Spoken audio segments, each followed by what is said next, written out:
विधिवत श्राद्ध करने वालों को पुष्टि और संतति देंगे आप। इसलिए घर परिवार में संपत्ति हो, समृद्धि हो, शांति न हो और संतान न हो।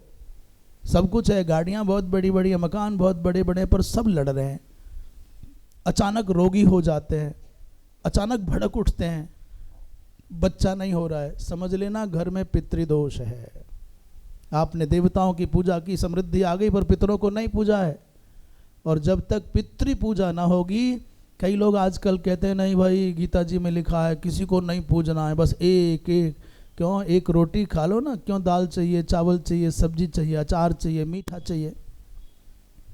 एक हाथ की एक अंगुली से काम चलाओ ना, 5 अंगुली क्यों चाहिए? तुम्हारी थाली में व्यंजन चाहिए 100, पर समर्चना का विषय है एक में सबका अंतर्भाव करना सीखना चाहिए सनातनी को, और सब में एक का अंतर्भाव करना आना चाहिए।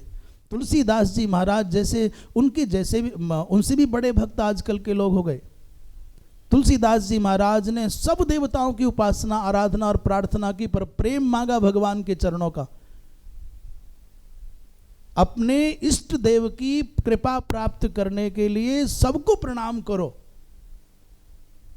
इसमें तुम्हारी अनन्यता खंडित नहीं होगी। अन्योन्यम पितरो ह्येते देवाश्च पितरश्च। सनत कुमार जी ने कहा, मार्कंडेय सुनाते हैं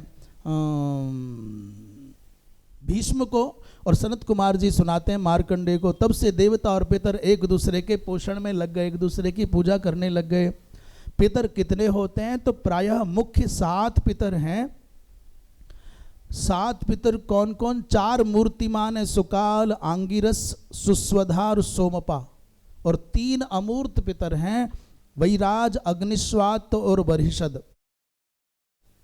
बैराज जो पितर हैं उनकी पुत्री है मैना, जो हिमालय की पुत्री बनी, हिमालय की पत्नी बनी, और भगवती माँ जगदम्बा को, उमा को, अपर्णा को जन्म देकर के कृतकृत्य हो गई।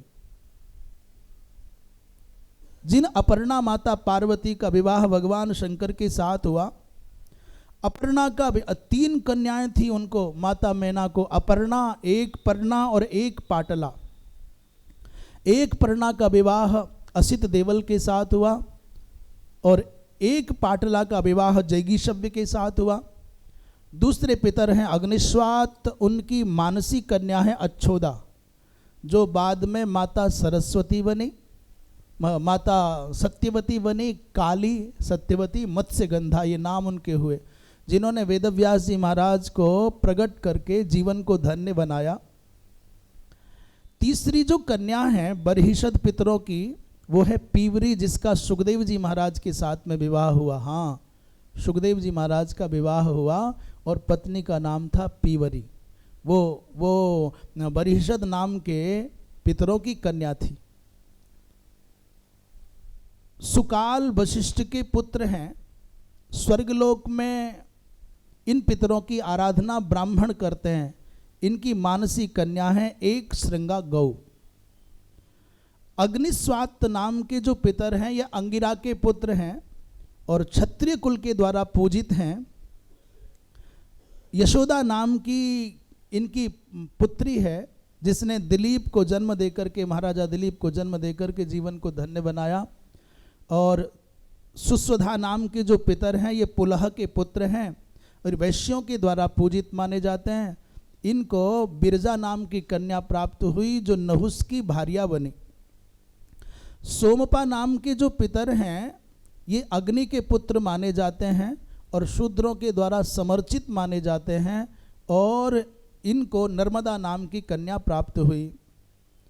कहते हैं देवताओं की पूजा से भी विशेष फलदायक पूजा है पितरों की।